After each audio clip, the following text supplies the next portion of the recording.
The recording of this lecture. So, ladies and gentlemen, this is our course, Advanced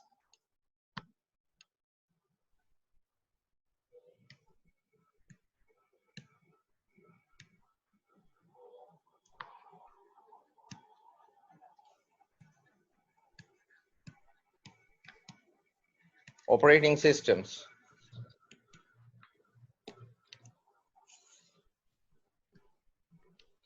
And this course is actually divided into two parts. The part one is actually about subject knowledge.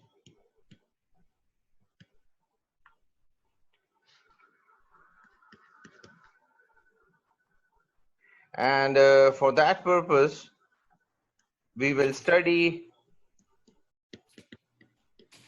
different operating systems concepts.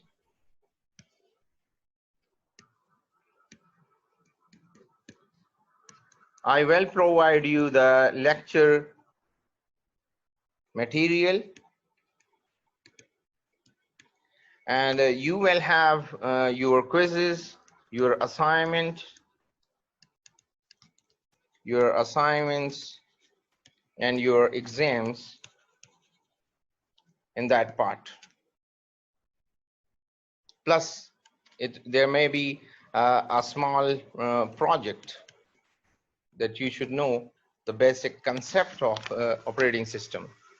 On the other side, we have a research portion as well. And that is about the current, you can say the current or the recent advancement,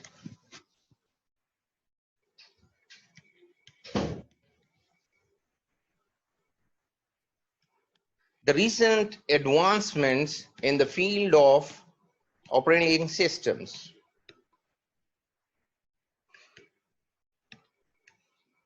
So actually you have to do a literature survey for that, a literature review for that, and that will start from 2020, and you will move back to 19 to 18 and so on till 2011.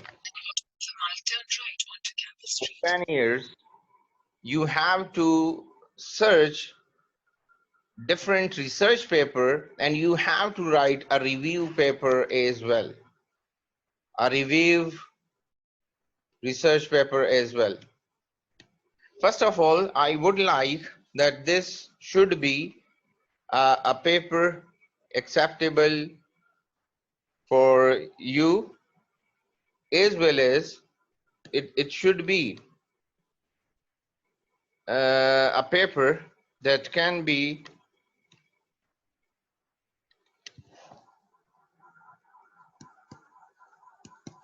a topic of your interest.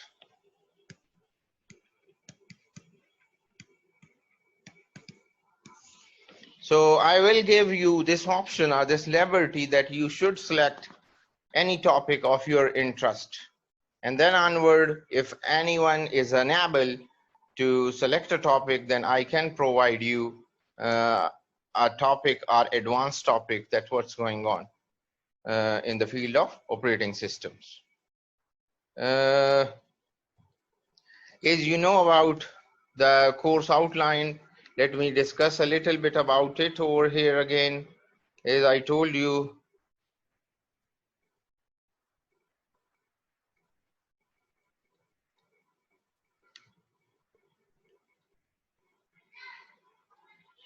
so here is our class. This is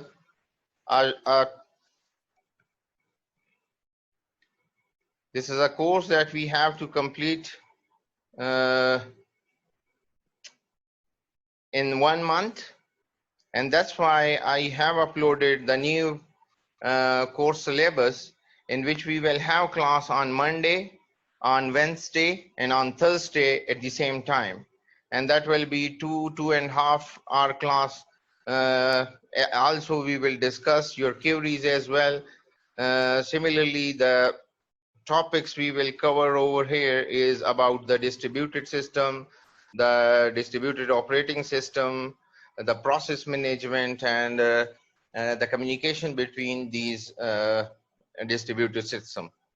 There are certain reference books over here. Now, the first one is Operating System Concept by Silberschatz, and I have uploaded this book on Canvas as well.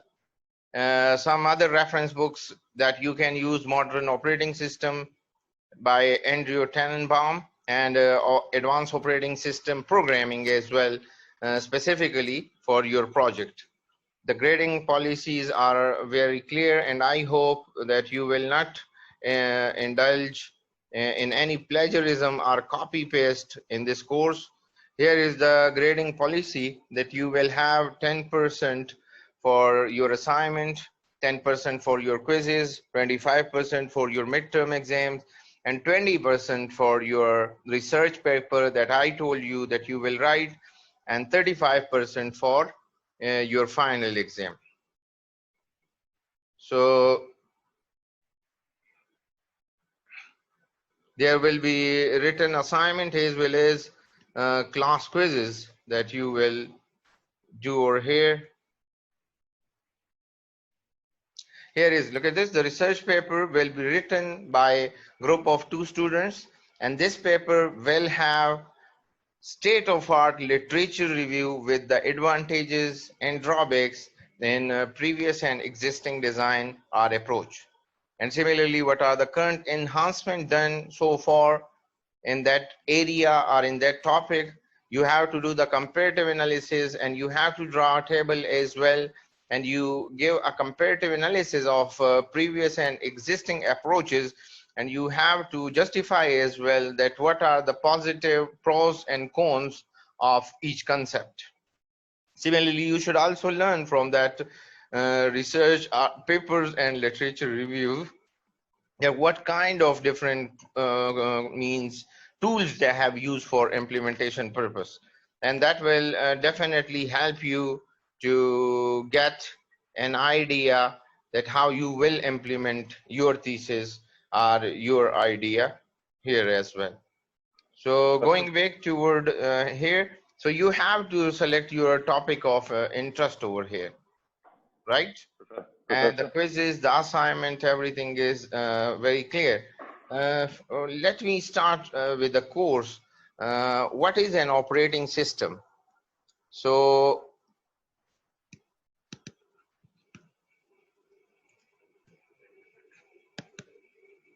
what is an operating system?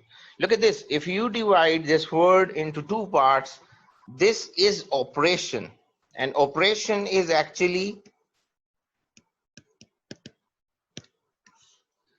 just like an algorithm, a step-by-step approach to work a task, to complete a task, or to operate something. And over here, if you look at this, this is the system. And this system can be anything. This system can be your computer CPU. This system can be a general purpose or a special purpose computer. This system can be an aeroplane as well. This system can be any type of system that you would like to operate over here. So operate can be used how to make it run, how to run this system actually. This is important, that how you will run these systems. And as you know that now we are coming toward operating system means the computer operating system. So what kind of options are available over here? If you look at the software components, so in software, we have different types of software. The first one is system software. The next one is application software. And the next one are utilities. You can say the drivers that you can use for as an operating system for some other devices. So look at this, this system of softwares are actually operating systems. These system softwares are operating system. And what is the main purpose of these operating systems? These operating systems actually bring your computer hardware into life. Look at this. You will not be able to use a computer without operating system. This is Bring. I am also preparing these notes for you, so if you miss your class, then you can use these notes as well.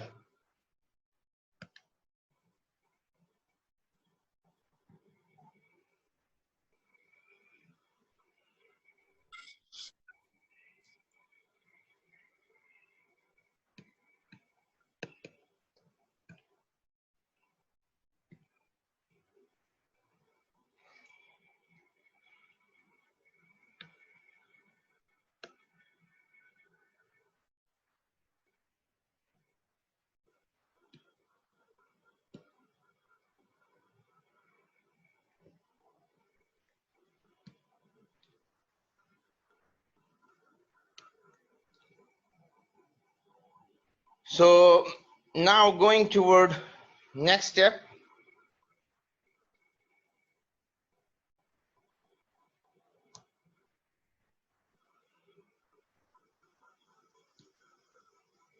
Here is the lecture.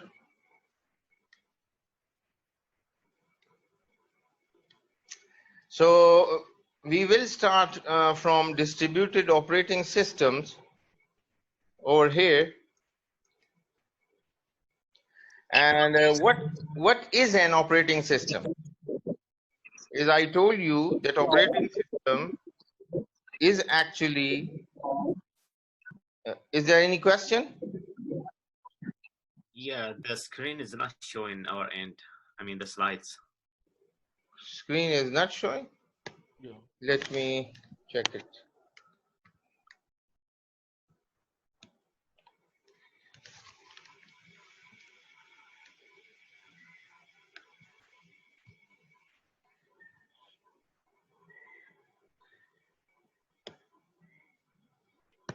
Can you see it now?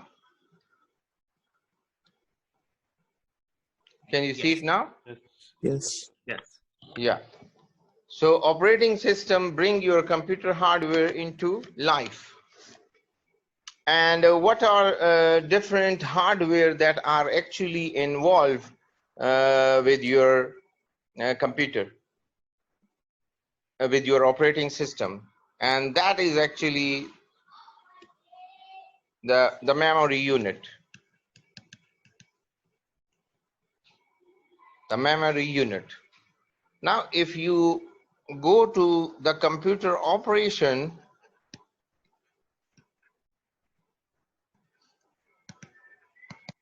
how it actually start working, this is a CPU, a computer CPU, and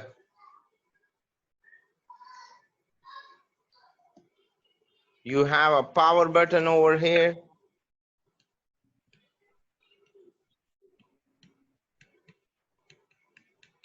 You just press this button, and the first thing is that will happen over here is this is your CPU, this is your cache memory, here is your RAM. I hope you know about the cache memory and RAM, random access memory. So when you turn on this computer, the first step is that your BIOS are loaded from ROM, and BIOS are basic input output system. BIOS are loaded over here in the memory, and the main purpose of this BIOS is to introduce hardware unit with one another. Hardware with one another. And once the hardware know about each other,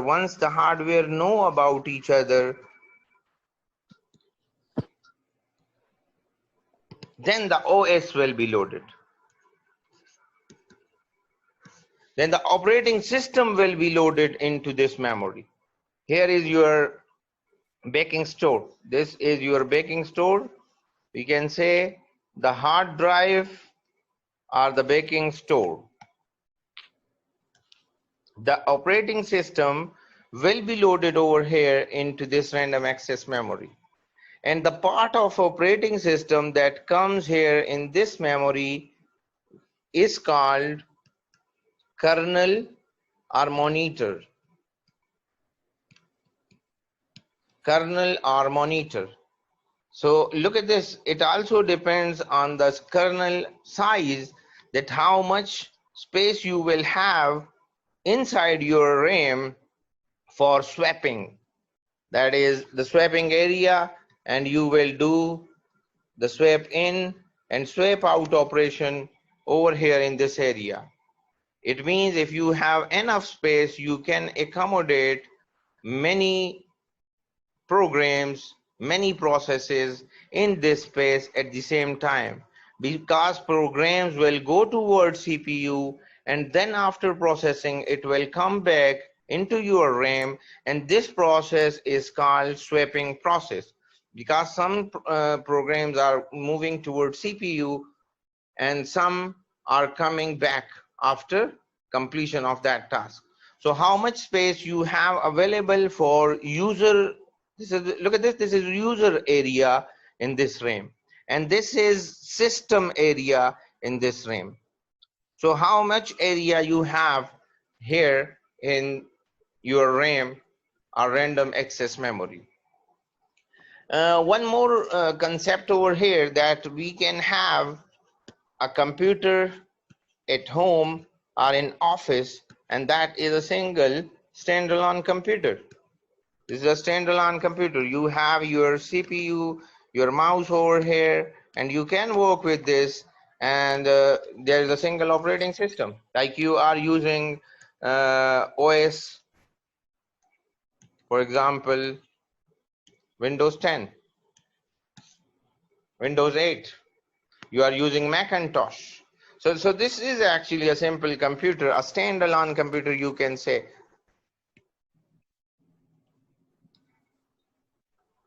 And it is very easy to handle all these activities in a standalone computer, that who is going towards CPU, who is coming from that, and so on.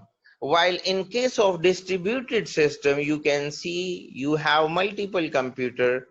This is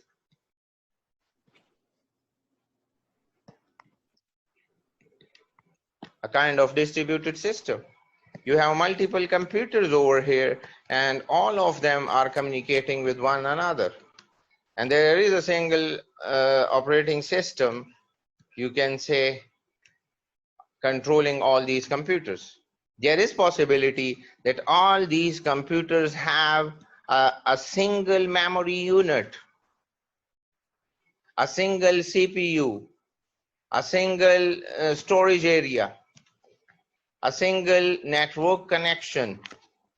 So there is possibility that in this distributed system, and this is actually your advanced operating system concept, is actually that how the distributed systems will operate, or how you will design an operating system for these advanced type of systems. For standalone system, it is not very challenging. So now moving toward this lecture, and let me start over here. I hope the slides are visible to you, right? Are you listening me? Yes. Yeah. Only Yeah, the white good. screen. That's good. So this is actually distributed system structure.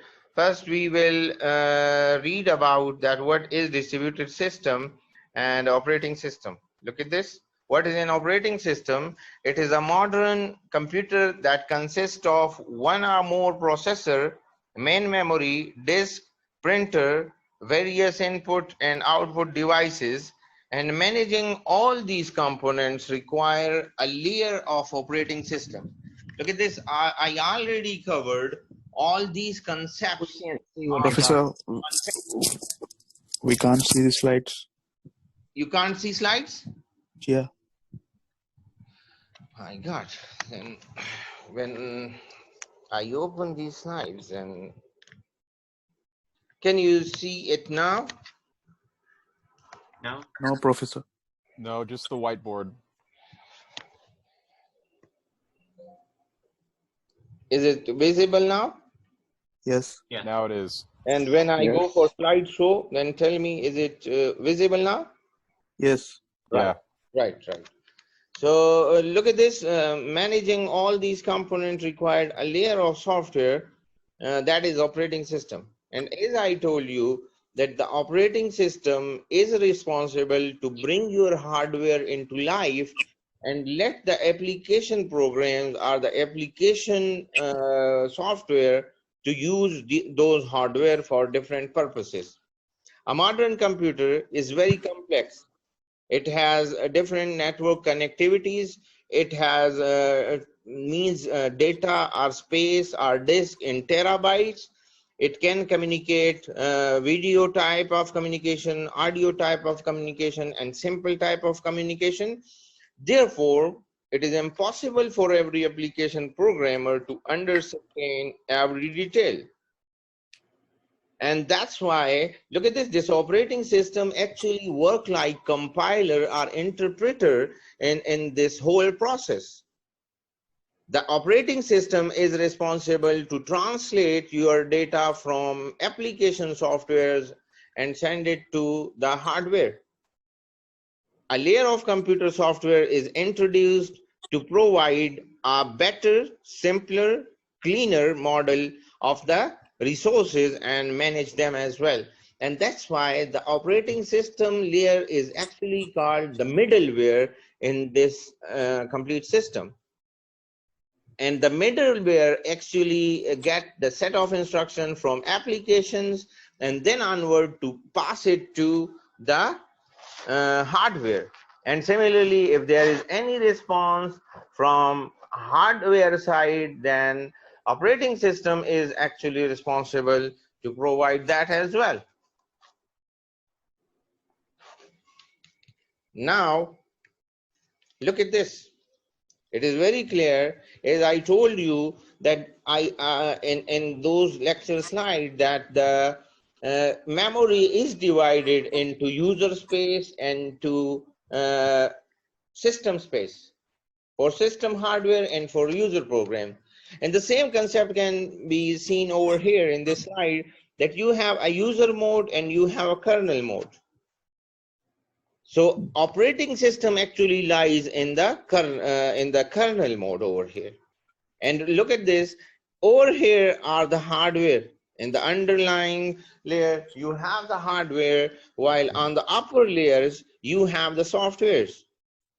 So operating system on the right side, you can see it comes in the software, but it is a software that actually controls the system. You also have some other user interfaces with the help of which you can interact with the hardware and the operating systems, and these lies over here in the user mode. While in application layers, we have some other software as well. That can be a music player, that can be a web browser, that can be an email reader, or it can be anything. Yes, someone has raised their hand. So, yes, please. If there any question, I can take it. Otherwise, we have to move forward. Is it all right? Yamni has asked for this question.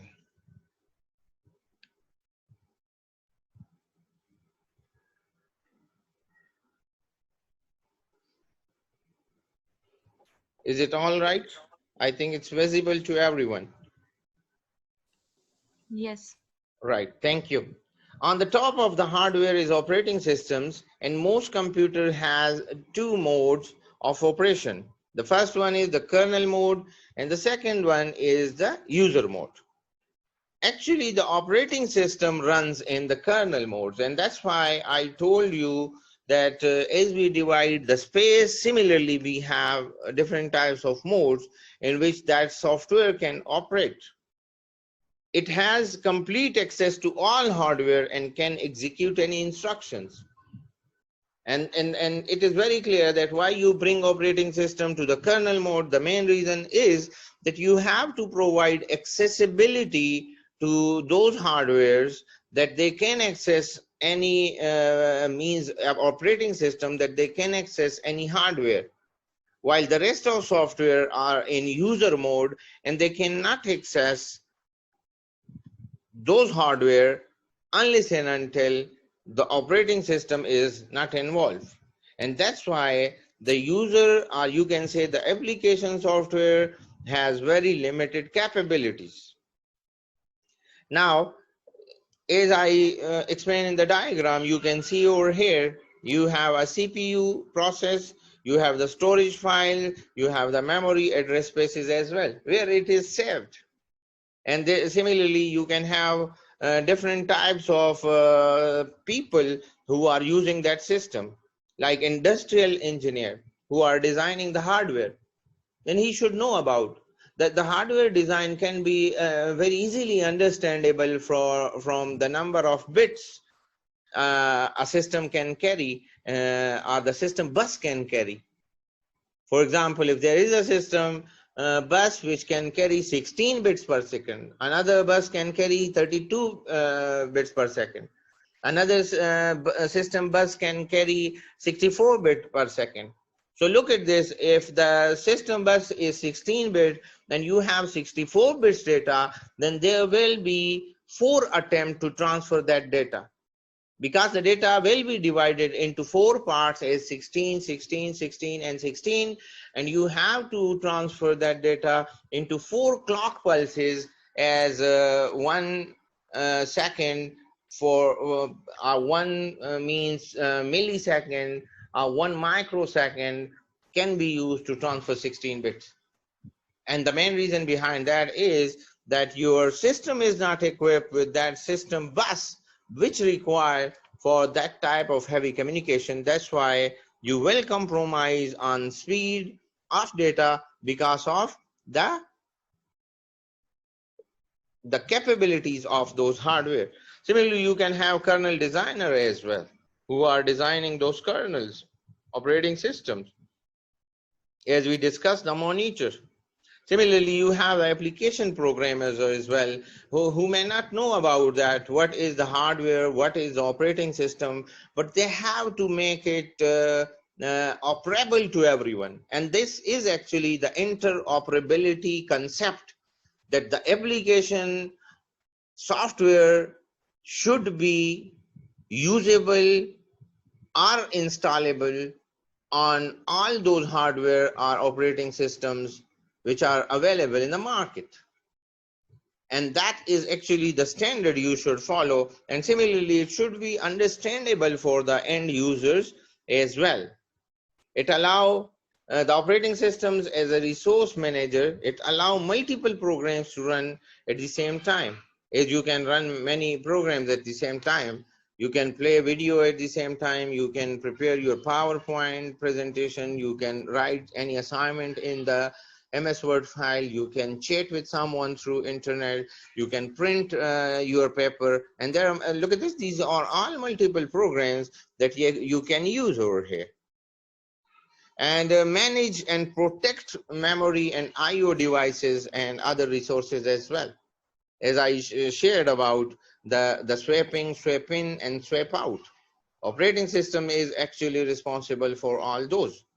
That who is going towards CPU, how much processing time is remaining, and how much time he should give to the next process that it should go. And either the space is available over there for that operation, that it should come back.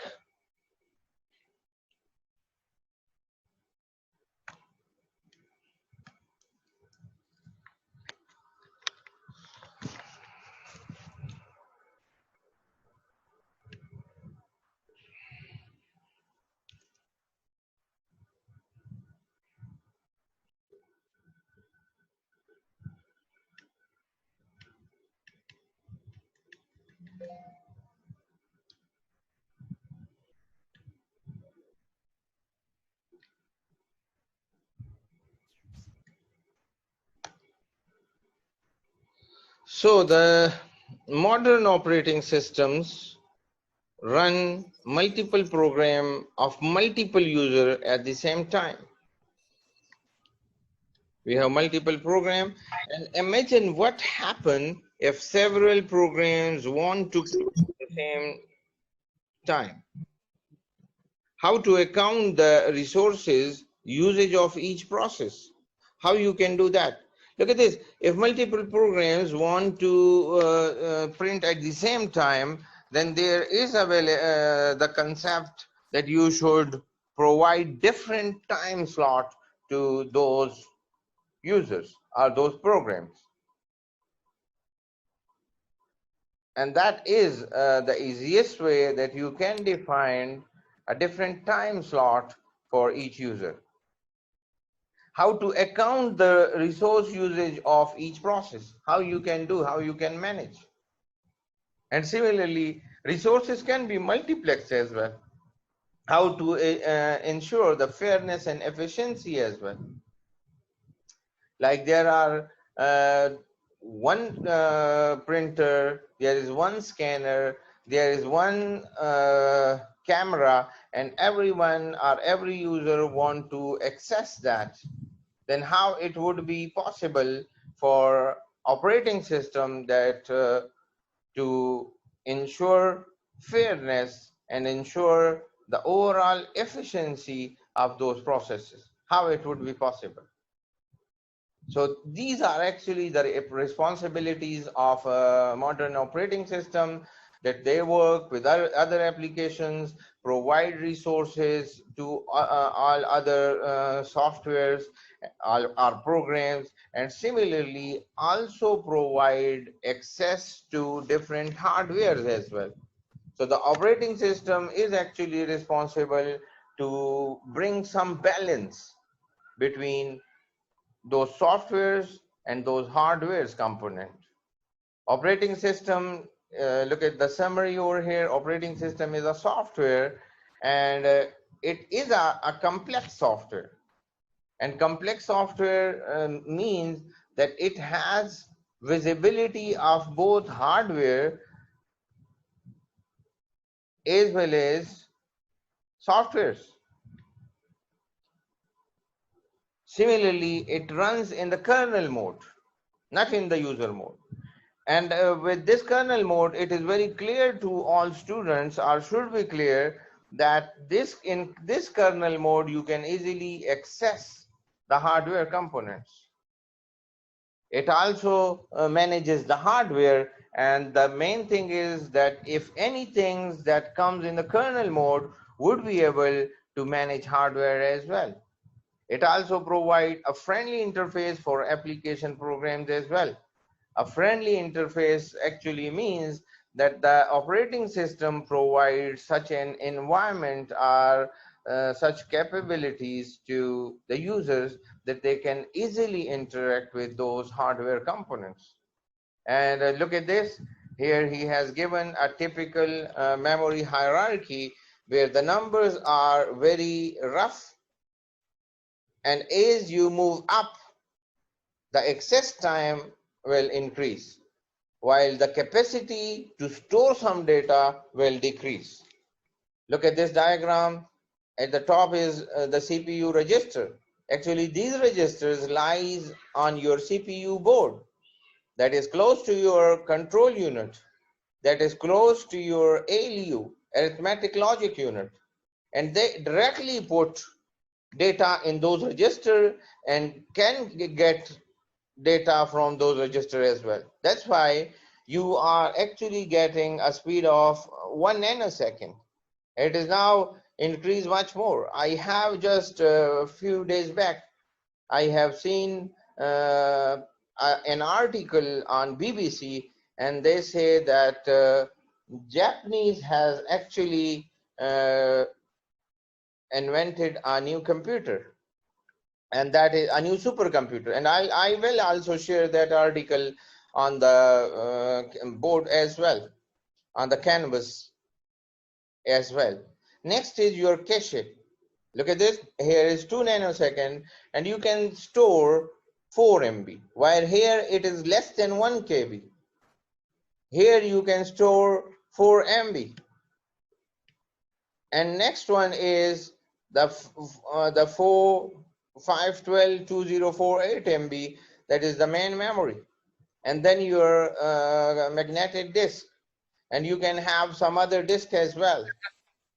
So what you actually have is, as you move up, the speed or the accessibility of those hardware components by the CPU will be faster, but the capacity of those devices will go or will decrease, will go down. Now coming toward the distributed system concept, distributed system is a collection of loosely coupled processors interconnected by a communication network. Look at this, there is a term loosely coupled. There is another term that is tightly coupled. So tightly coupled means that there is no liberty. If you want to do any operation, if you want to give any file or any resource to someone else, then it means you have to take the permission of all other components. While in loosely coupled processor or systems, you have a bit liberty. They are not tightly coupled. So it means in tightly coupled, you don't have a liberty to commit with someone. While in loosely coupled, you can commit with someone that I can provide this resource at this time, I can provide this file at this time, I can share burden with you, just like load balancing, but you cannot do those things in tightly coupled system. Look at this diagrams. We have 3 sides, side A, side B, and side C, and these sides are connected with one another through a network. Even look at this, they are communicating with one another. We have servers, we have clients, and we have some resources. Processor variously called nodes, computer, and machine and host, while site is the location of the processor where they are stored, and how you will provide connectivity. Look at this, in this distributed system, it is also important that you should have a strong connectivity between these sites. If you are unable to provide this connectivity, then this distributed system, the resources will not be accessible by this client, by this server. Our server may not be able to access the resources. Our client are same for the client as well. The host will refer to a specific system at a site, and one host at one site, and the client requests a resource from another site and the server. So look at this, there is a strong coordination between all those components, between all those devices. There is a strong coordination, and with the coordination, they would not be able to communicate. If there is any link failure, if there is any issue, they would not be able to communicate. What is the main motivation behind these distributed systems? The main motivation behind these distributed system is that they can easily share resources. And what kind of resources are there?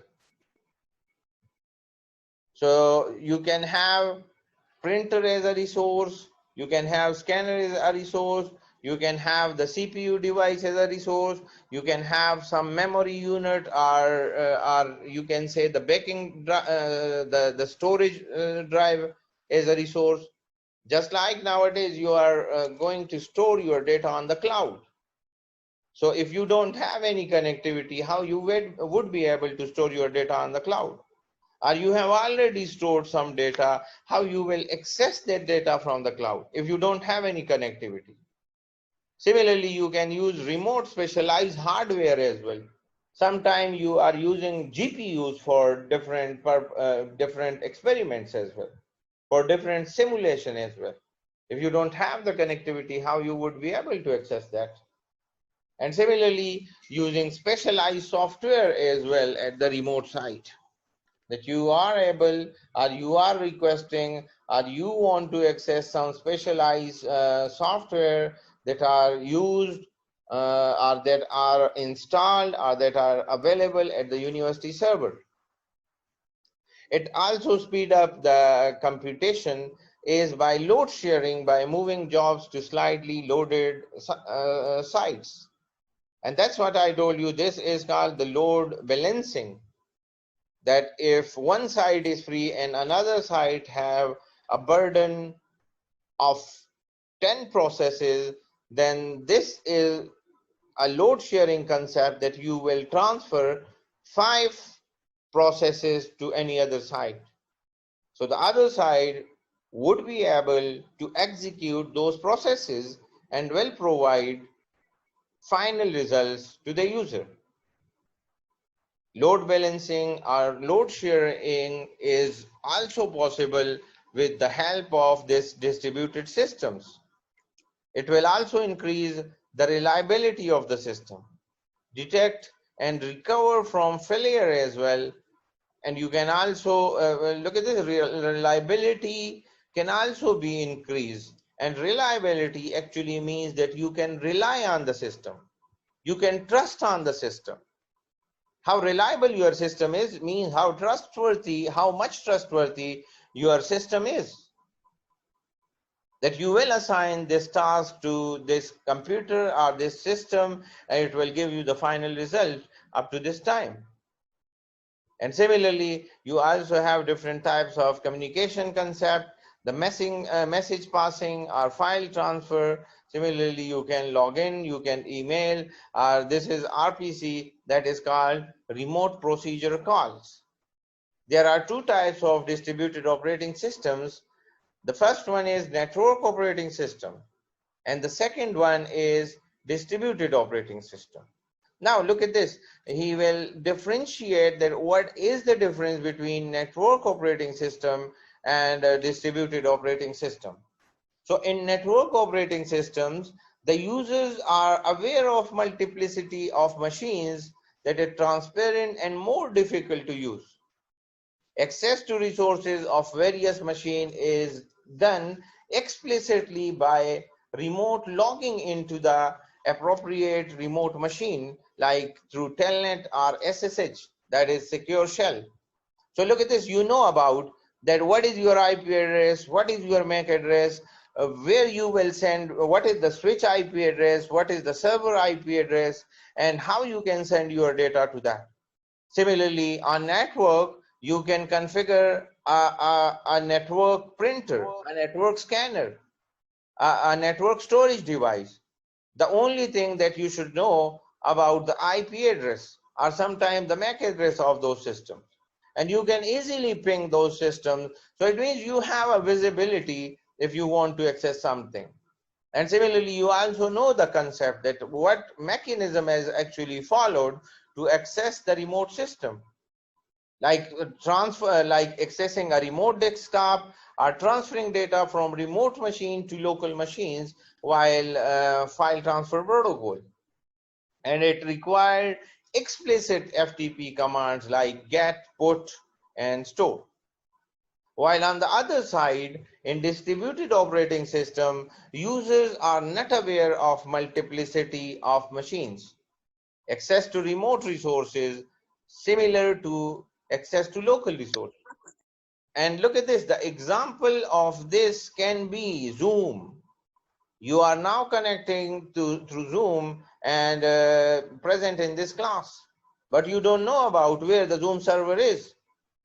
You don't know about who is accessing this Zoom from which place. You don't know about the IP addresses. You don't know about the MAC addresses. You don't know about the location, the size, the site of those servers or systems. And that is actually that the users are unaware of all those multiplicities of machines, that from where the data actually passes, but he is getting the service. Like if you are using Google, then you don't know about from where you are accessing, especially if you are moving from one city to another city in the United States and you are using Google Maps, you don't know about from which server you are getting this service, but you are getting this service. Another concept over here is the data migration. The transfer data by transferring entire file or transferring only those portions of the file necessary for immediate task.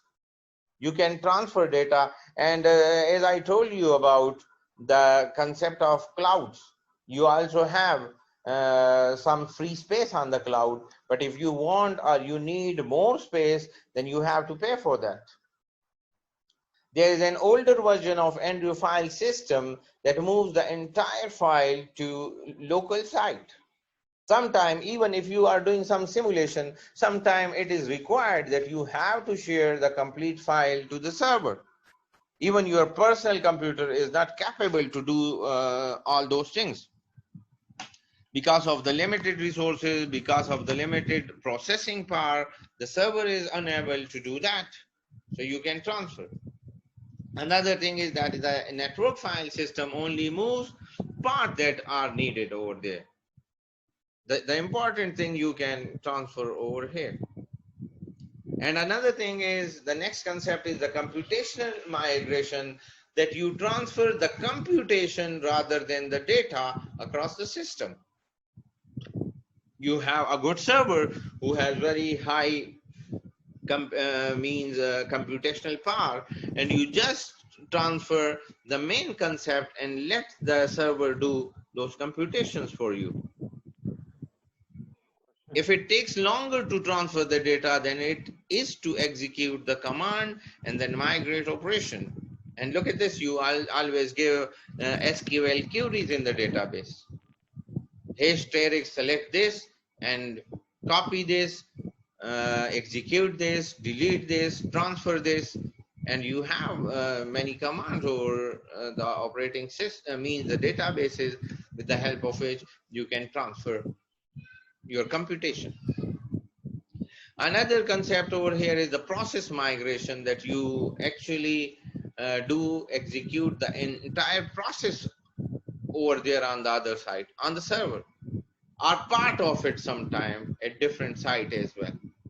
The parts mean that sometimes the system is not capable to perform the execution of big tasks. So you can use the concept of divide and conquer algorithm, that you divide the task into small parts, into small jobs, into small tasks, and assign 2, 3, 4, 1 is per the available resources to different sites, and then ensure the load balancing in that area as well. Load balancing is actually to distribute the processes across network to even the workload. Even means this is actually that you are doing justice between all those processes. If there are multiple processes, then you are actually engaging all of them based on their capabilities, based on their workload, and based on the time. Professor? Speed up can be another benefit of this, that sub-processes can run concurrently on different sites. There are different processes, and you can run them at the same time at different locations. And once the execution is completed, then you can get the final result from all those locations. Similarly, hardware preferences as well, like at one place you have a GPU, and that is a requirement for a process. So definitely, if you have a CPU, GPU, for example, in the engineering block, and someone want to use from the library or from the student union or from the economics or business school, then they can access that GPU at that particular site. And look at this, that is the hardware preferences. Why you are accessing those servers from School of Computing and Engineering, then the main reason behind that is the hardware preferences. Because the hardware available at School of Computing and Engineering is not available at any other place in the university. And similarly, sometimes you can have the specialized software requirement as well. The software preferences may be there. And data access, the run process remotely rather than transfer all data locally. Instead of sending too much data, you can use this concept as well to access. Now we have different types of network structure. The first one is local area network. Yes, Rod Scotland. Yes. Can you hear me? Yeah. Can you speak a bit louder? Yes, I can. Sorry. Question of your network. When you've got a distributed system, are you requiring that they all have like Unix or Windows, or, I mean, you're going to have different systems that'll have different operating systems running them, and you're going to be communicating and passing information around to them. Obviously, something's going to have to do the translation. Yeah, and the question is? Where is that translation actually occurring? Is that in the individual machines, or, I mean, if you're sharing the workload, there's got to be something that is controlling that sharing of the workload. I got your question. Actually, the operating system is responsible for that. The operating system is responsible to get the responsibility to take your data from application layer, from the user, and then transfer it to the hardware. And then onward, after execution, after processing, it is the operating system which will manage all those activities to bring the data from CPU register, put it back in the RAM, and then onward to deliver it to some software.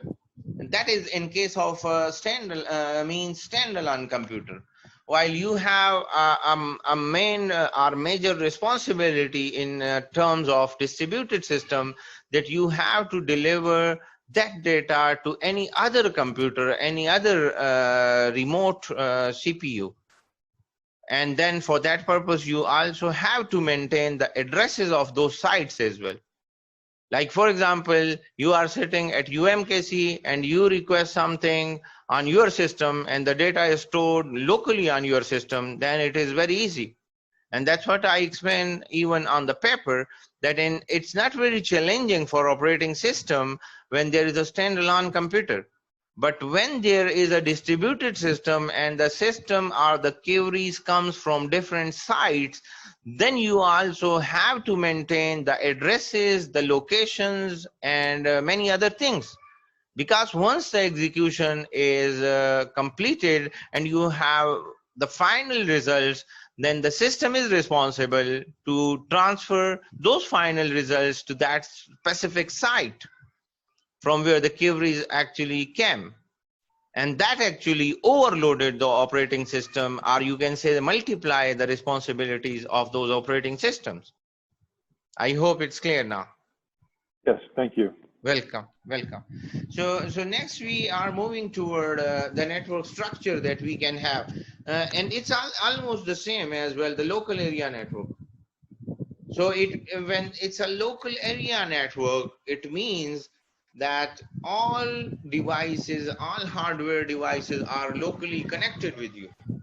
Look at this, you have look at this diagram, you have the application servers, you have workstations, you have PCs, you have printer, and similarly you have the file servers and the users systems as well.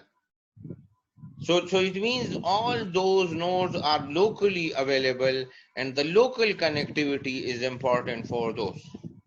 There are two concepts of, let me go back to the paper.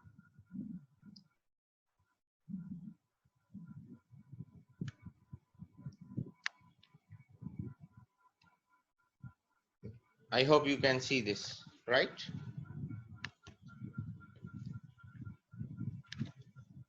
Is it visible to everyone? Yes. Yes, I see it. Right, right. So before going towards slide, let me explain over here that the local area network.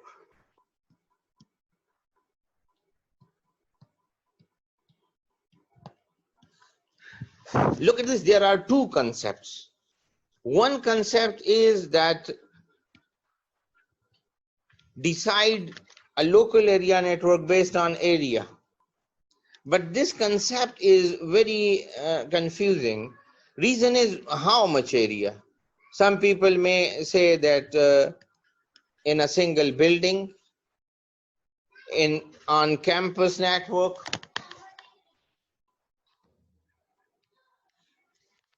in 1 kilometer,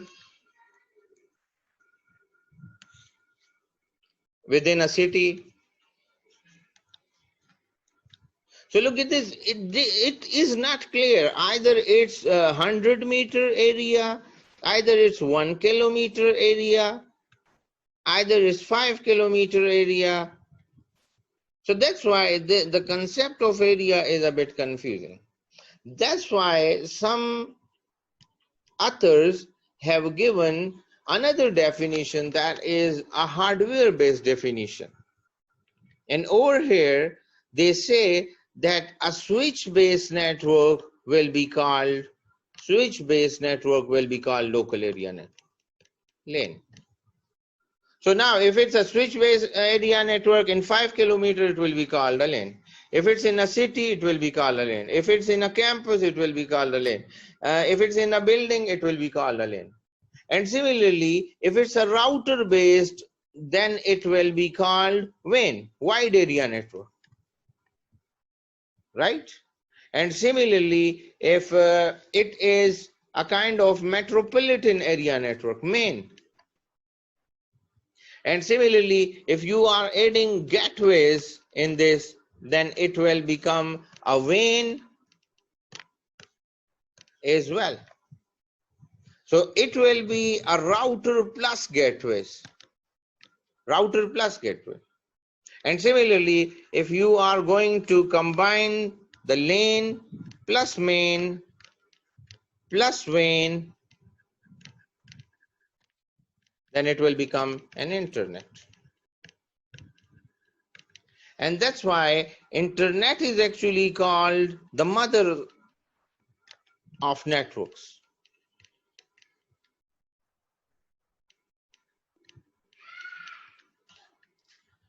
And we also have inside a LAN, we have some other small area network as well, like home area network, like campus area network, home and campus area network. So you can say that many home and campus area networks combine to make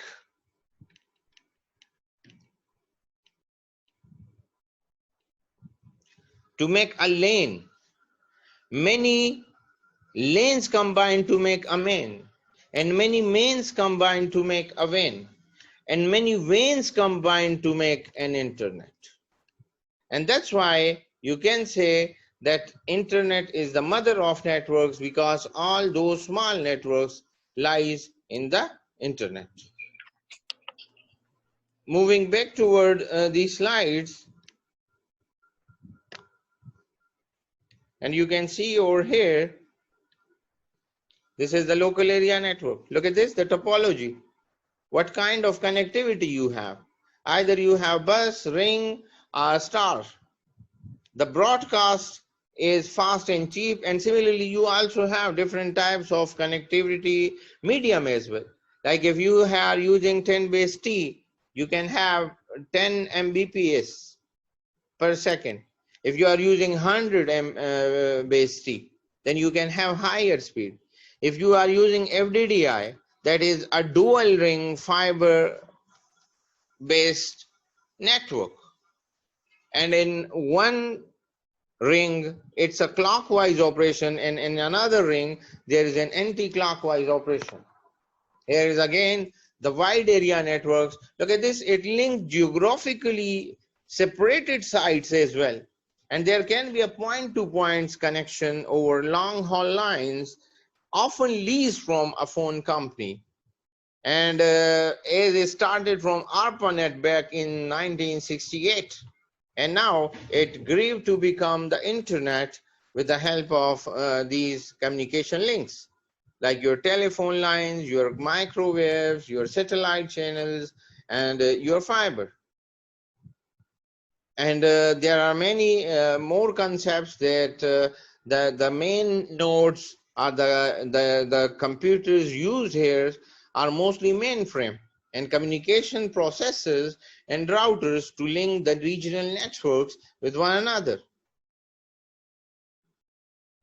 And look at this, you are getting higher speeds over here on these wide area network, but especially with the fiber you can get very high speed as compared to these wireless networks like microwave, like satellite channels. And the main reason behind this is that the microwave and the satellite channels are more exposed to external environmental factors, while in case of fiber you have a guided media that is protected and which carry your data with the speed of light. That's why you can transfer more data per second as compared to the wireless channels, which are more exposed to the external environmental factors and which may affect directly your communication. And it also depends where you are using those wireless signals. For example, if you are using a microwave link, or you can say a wireless link in an industrial area, in a place which is close to the airport, and there is a continuous operation of flights coming in and going, take off at the same time, or you are living somewhere close to the railway station or bus stop. So it means there will be more noise pollution and it can interfere with your communication. Look at this diagram in which the communication processes are given in a wide area network. Host operating systems and the user processes at over here, and here is the host operating systems and the user process is over here. The communication subsystems you can see over here. These are the communication processors which are used as a routers, and actually there are single hosts as well on these sites. So this is actually a complete communication process in which every computer or every node have accessibility to other hosts. Either it is a direct connectivity or it is an indirect connectivity. But mostly in this network model, you have indirect connectivity with other devices. Similarly, let me move back toward the whiteboard. And here in this whiteboard, we will discuss about the topology. So what is topology? You can say the way of connecting computer, way of connecting devices, how you can connect these devices, right? The connectivity rules. For example, the most common topology we have is bus topology, in which you have a single cable and every node will connect to that cable. Another one, we have a ring topology. You have a ring operation and all nodes are actually connected to that ring, and the node having a token would be able to communicate. Only that node would be able to communicate which have the token. So this is the bus topology. This is the token topology, the token ring. And another topology, we have a star topology. This is, for example, your switch and the other nodes are connected over here on the corner of these devices. This is called star topology.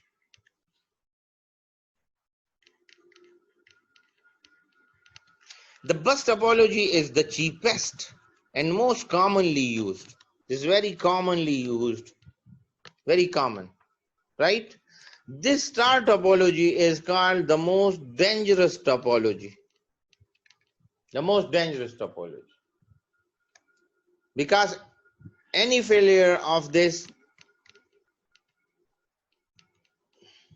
device can disconnect all nodes. Or you can say that there is a single point of failure,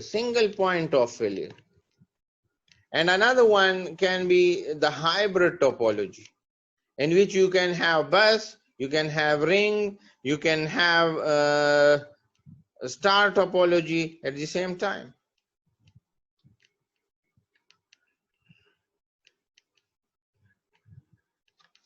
And then in next topology here is, let me add it over here, is the mesh topology. And in mesh topology, every node is directly connected with one another. Look at this. In all other topologies, there is indirect or direct connectivity, both. But here is the direct connectivity is important. And that's why the mesh topology is called the most reliable and the most expensive topology of the network. The most reliable and the most expensive topology in the system. I hope you will get this slide as I'm going to save it. So now, coming back, so these are actually the topologies.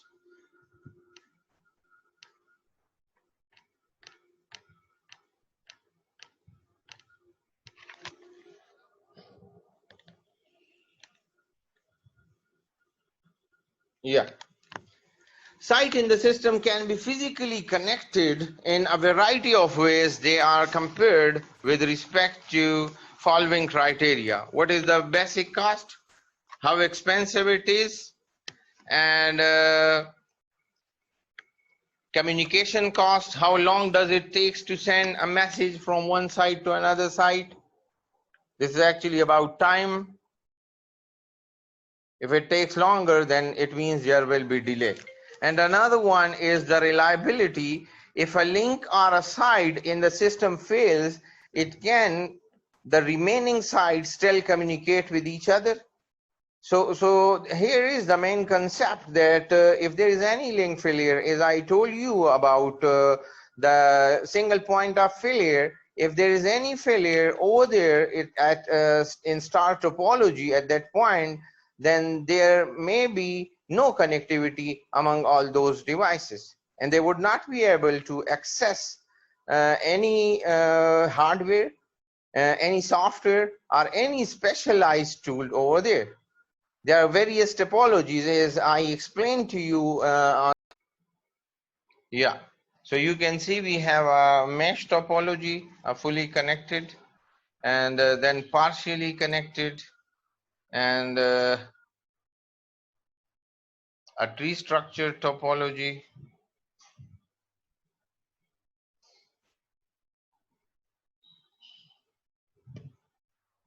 And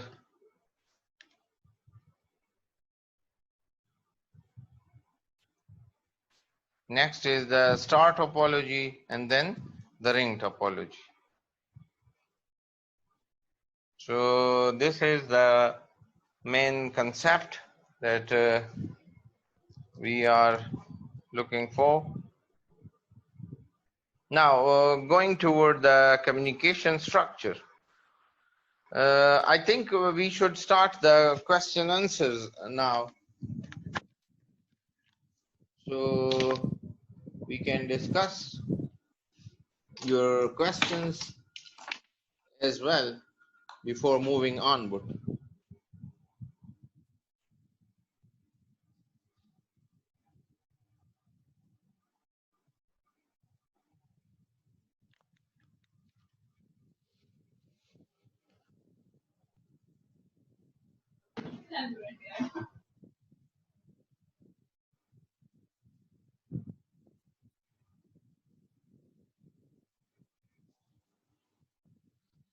I can take your questions.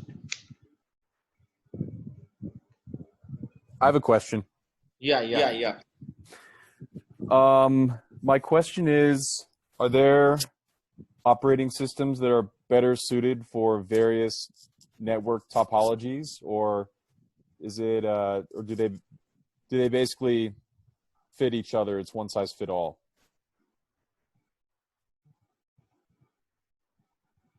If it's an operating system, then it will be a distributed operating system. And a distributed operating system can work for all those topologies. Or you can say a network operating system can work for all those topologies. Are you listening me? Yeah, I'm listening. Good. So if it's an operating system that is purely designed for the network, then it will work on all topologies. That's why if you look at the Windows operating system, they have designed 2003, 2008, and after that they have a few other operating systems that are specifically called network operating systems. And they have designed different operating systems for servers as well. But as my experience is with these operating systems, the network administrator preferably go for open source operating system. Those are Linux operating system. They don't go, the professional network administrator don't go for Windows operating system, because neither you are able to do any customization in those operating system, nor you are able to have a complete control on those operating systems. And it's very easy for people to hijack your complete network or your server or any node in your system. So that's why professionally people are using Linux operating system. But it can work in all topologies. There's no compulsion that you should have a specific topology, because it is actually handling of multiple users, multiple nodes. It has nothing with the connectivity, that how you are connected. Like you are connected in a hierarchy 1, 2, 3, 4, 5, and you are moving up, or you are connected in a straight line, just like 1, 2, 3, 4, moving toward right side, moving toward left side, and moving toward bottom. I hope it's clear. Yes, thank you. Welcome.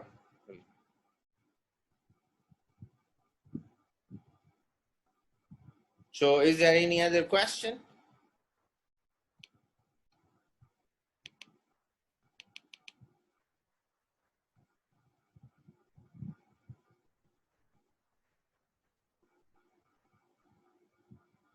If there is no question, then we should move to the slides.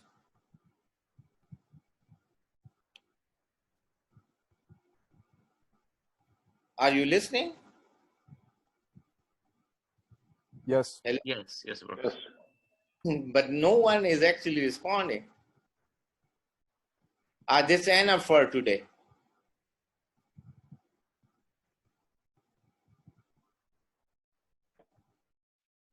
Yeah, waiting for your response. Is it enough for today, or we should continue? We can continue, Professor. Right. So coming toward the communication structure, how we will take care about the communication structure in these distributed systems. Actually, there are many communication structures already available in our networks. And one of them is that how you will identify, like naming and name resolution.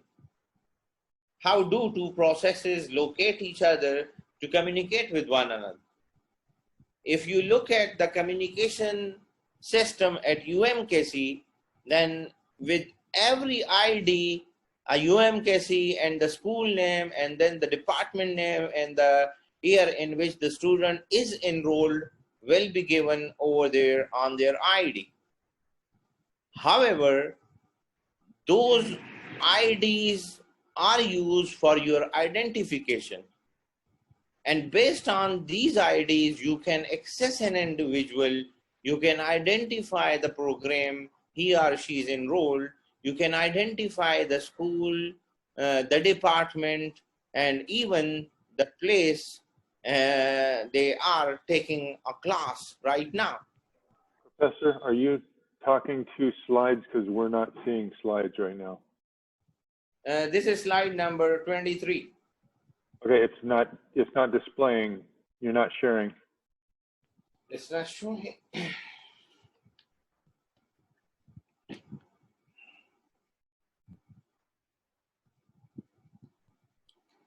Is it visible now?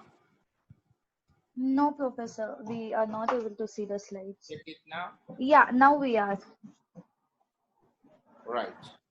So look at this. Let me move back one slide. Here is the network topology, after which we started actually the question sessions. And now we are moving toward this communication structure. So look at this, the name and name resolution server. So for example, if we have a system in Hague Hall, if we have a system in Fleisham Hall, we have a system in library, then we have to give a proper structure, our naming structure to all those systems. Like system, library, system 1, library, system 2, and there are further floors in library. For example, there are 3 floors in the library. So either it's the ground floor, it's the first floor, it's the second floor. Then you have to identify floor this, library this, and then computer number this. Similarly, in Fleisham Hall, you have 5 floors. And similarly, you also have the basement. So you have to identify in your naming scheme.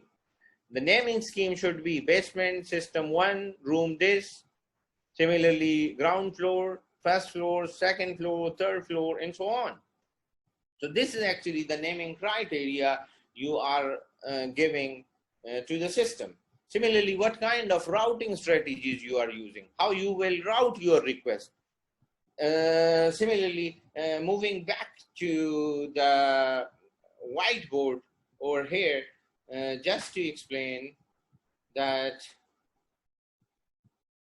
what kind of concept we have.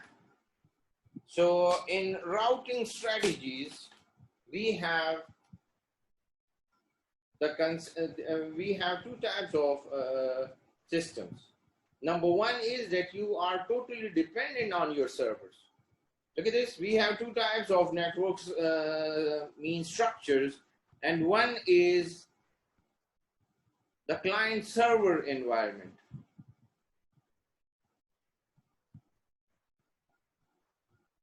The client server environment is over there. And look at this. There are 4 nodes, and all those 4 nodes are dependent on this server. They cannot send anything independently. This is the server, and here is the client. So you have to route all your data through this server, and it actually controls your communication. While here, the other concept is peer-to-peer. Look at this, the client server environment that's why it's called a master and slave environment, because there is a relationship of master and slave between these servers and these clients, these hosts, a master slave. While in peer-to-peer, there is no master-slave relationship. If node A is requesting node B, and node B is replying to node A with that file, with that document, with that resource, then node B will automatically become the slave, and it will become a master. In next step, node B requires some resource, some file, so node B will become a slave and A will become a master. So here in peer-to-peer, they have the same rights. It only depends on who is requesting, from which side the request is coming. So it's coming from B, then B is the slave and the other one will be the master. If it's coming from A, then A will become the slave and the other one will be the master.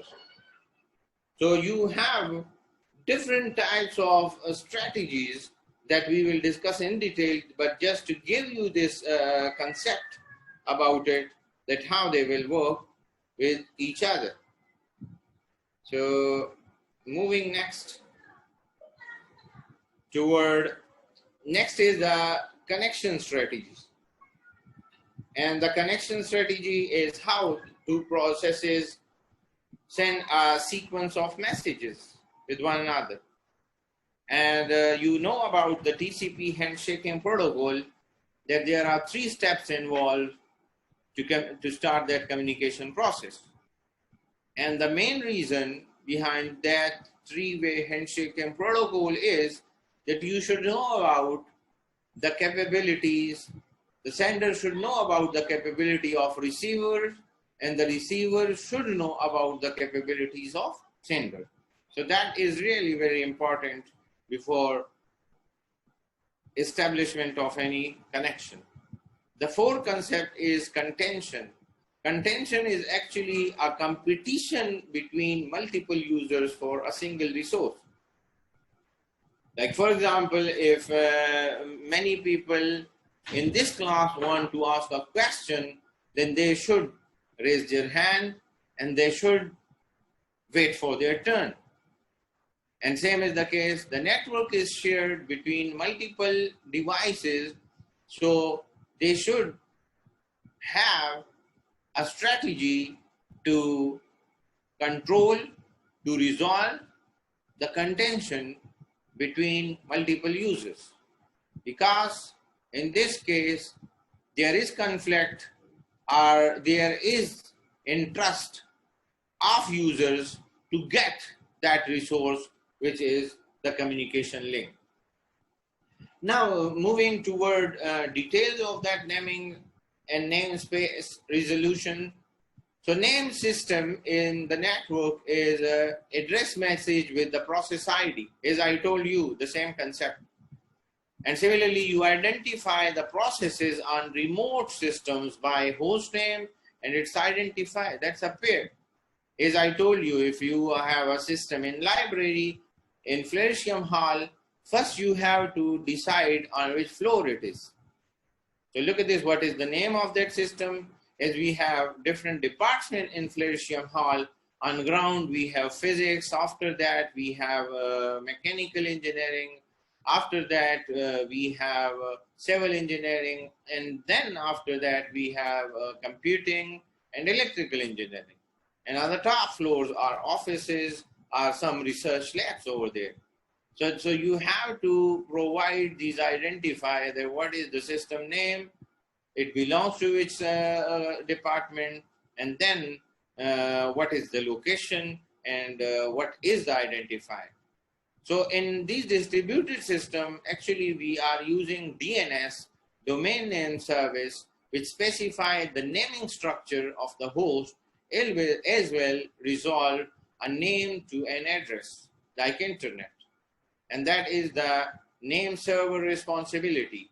There was a research earlier on the human brain, and the outcomes of that research was that how a human brain is designed in such a way by God that a human being can memorize names, words, but means in terms of numbers, can memorize more words, more names as compared to digits, as compared to IDs.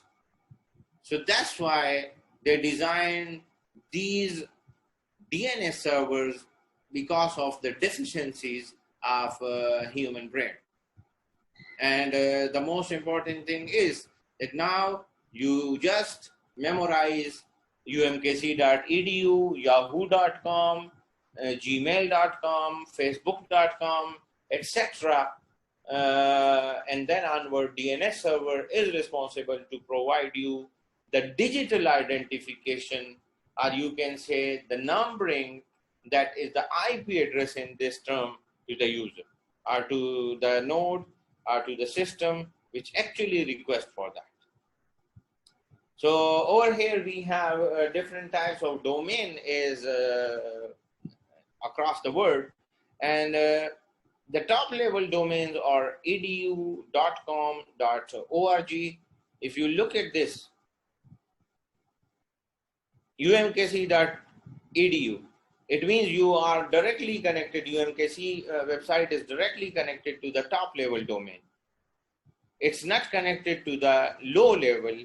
It means if you have if you search for an education institute in US, in UK, for example, then there will be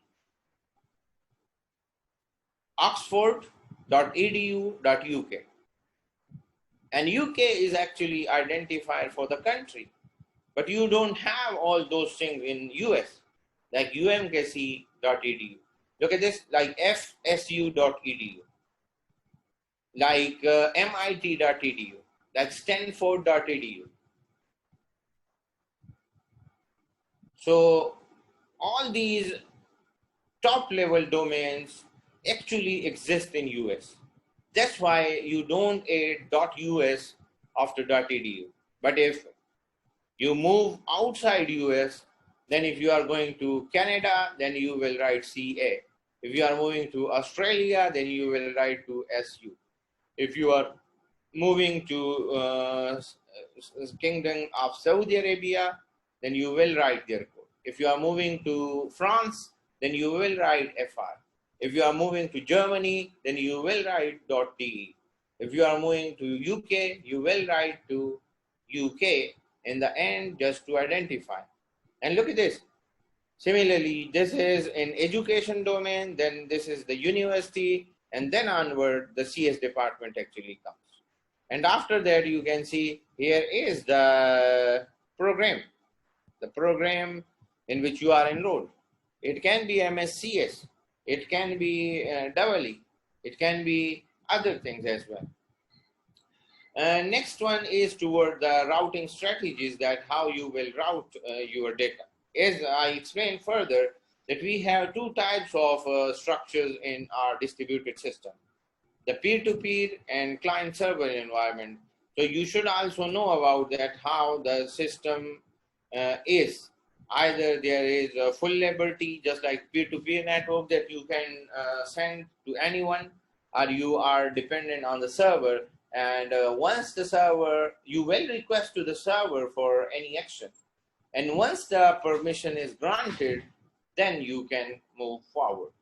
So here are the two strategies: the fixed routing, in which a path from A to B is specified in advance, and path changes only if a hardware failure disables it. Look at this. This is a fixed route between 2 points, and whenever there is any hardware failure, then there may be some disconnectivity or some problems with your node. Since the shortest path is usually chosen, communication costs are minimized, and fixed routing cannot.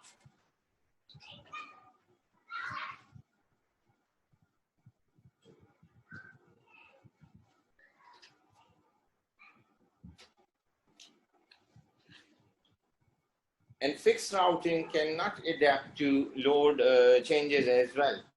Look at this, because of the fixed route, you don't have the dynamic nature. So dynamic nature is actually that the route will adjust itself as per the required load. And this is also the concept of load balancing, that if one node wants to communicate with the help of a video call, then definitely he will need more bandwidth. Instead of just audio chat or just texting. So in that case, the justice will be that you should give more bandwidth to the video call. It ensures that messages will be delivered in the order in which they were sent. One important thing, that only a single route is actually used for this purpose. That's why the message delivery will be in the form of in-order delivery. So look at this. Let me explain it a little bit. Over here,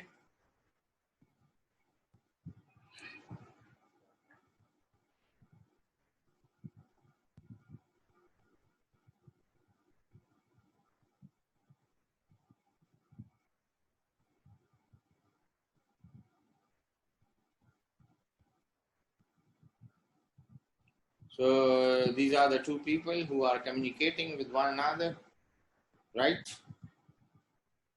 And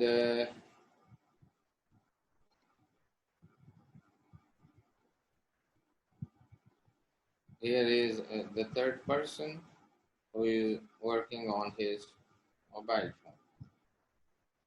So look at this. There are different types of communication. Number one is a text message. Number two is audio. Number three is recorded video. And number four is live video stream. So look at this, what kind of communication they are doing with one another. And you can see that the bandwidth required for the text will be lowest. For the audio will be low. For the recorded video will be medium.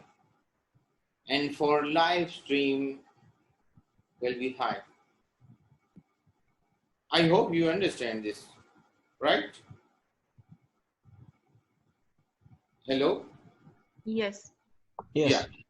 Yeah. So exactly, it is very important that what kind of data you are sharing.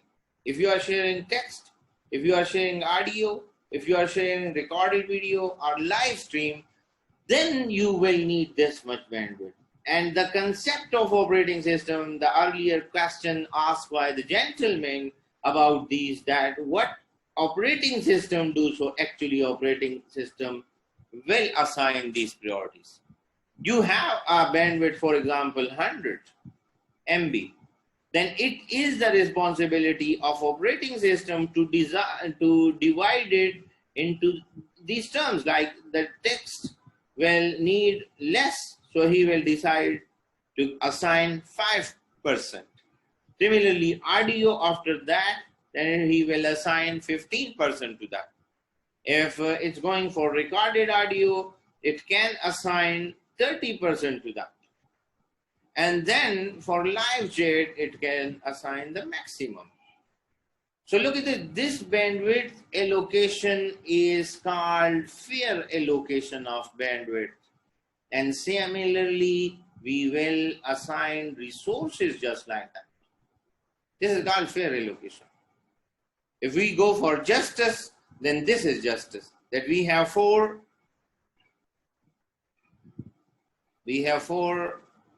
applications, then everyone should do or should get 25% of the bandwidth, right?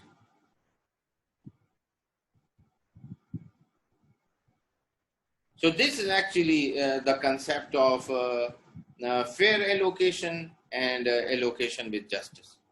But look at this, with this 25% allocation in terms of text messages, you are wasting the bandwidth. In terms of audio, you are wasting the bandwidth. It can be fine for the recorded audio, but for live chat, you are actually exploiting this type of communication with the help of allocation of 25% bandwidth, right? So I am saving this for you in the folder and then moving next toward the next routing strategy. Look at this now, the virtual circuit, a path from A to B is fixed for the duration of one session. Different session involving messages from A to B may have different paths, and it ensures that message will be delivered in the order in which they were sent. So coming again over here, there is a concept of frame relay network.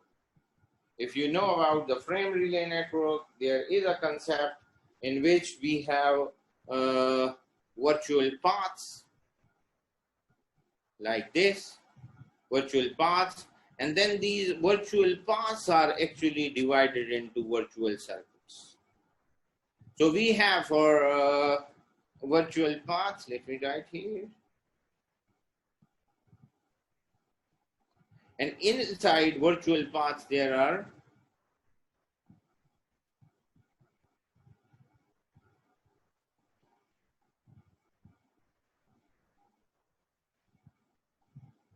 virtual circuits, right? So when there are virtual circuits, then we have to identify it as well. Like over here, we have virtual path identifier, VPI, and we have virtual circuit identifier, VCI. So for example, if there are two nodes, they are communicating with one another, there is a big network in between, then you have to create a route between them over here. Like from here, which VPI is followed and which VCI is followed. Which VPI is followed, which VCI is followed. Like over here, you have virtual path 3 and virtual circuit 2. Virtual path 5, virtual circuit VCI 3. So you can have different types of identifier, and that's why he is saying that you can have different types of connection over here with the help of these virtual circuits.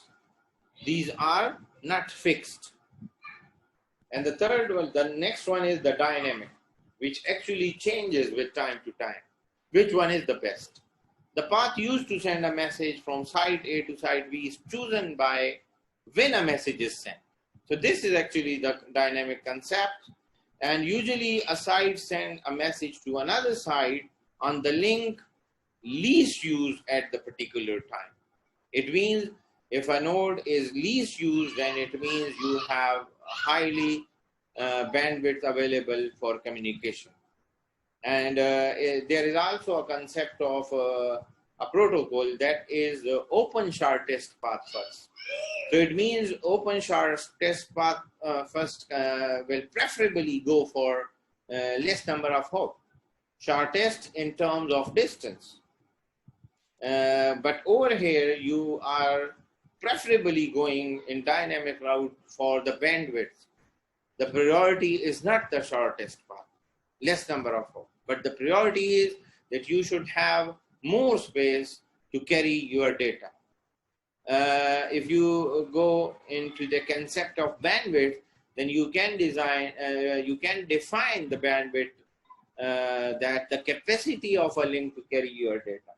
So the capacity is that either the link is able to carry your data in terms of bits, in terms of bytes, in terms of kilobytes, in terms of megabytes, in terms of gigabytes.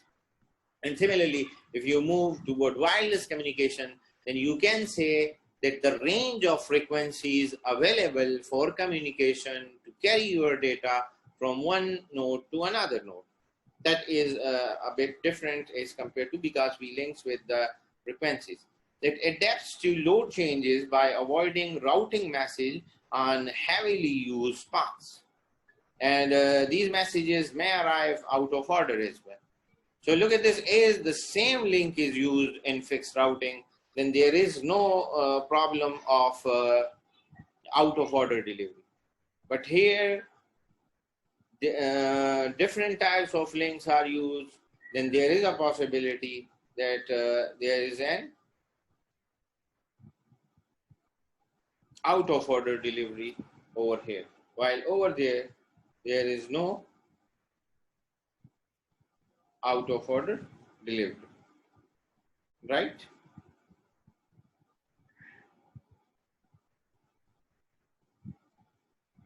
So moving toward this one, this is a computer node, and here are the packets over here.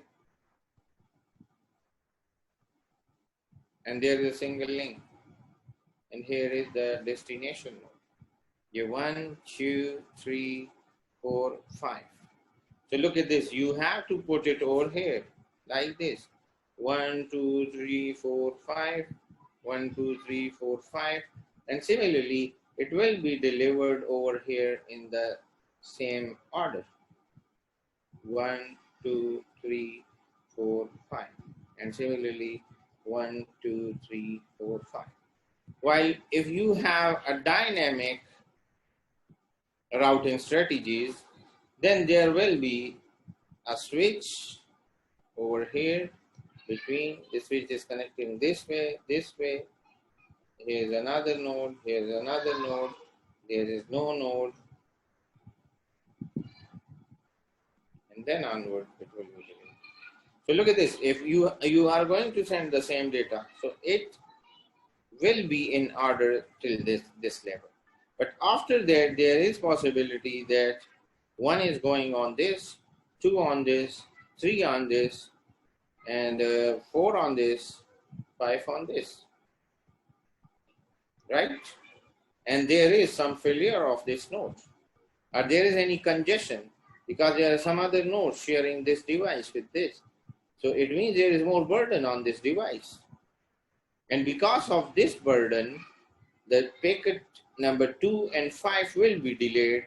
So over here, if you see, the numbering will be like this: 1, 3, then onward 4, then onward 2, and then 5. And the final delivery over here will be like this: 1, 3, 4, 2, and 5. And this is out of order delivery. Out of order delivery. Look at this. To process this data, actually the computational cost, or you can say the overhead of this receiver will increase. Overhead. Because you are adding an extra task, and that is reorganization of these nodes. Look at this, the receiver cannot process this data out of order. So they will, actually the receiver will organize them first into 1, 2, 3, 4, and then will further process it. Then will process it. While over here, you are actually trying to minimize, even subtract this overhead. The data is in order and it will go directly for the processor. I hope it is clear. Yes. Yeah. So I think it's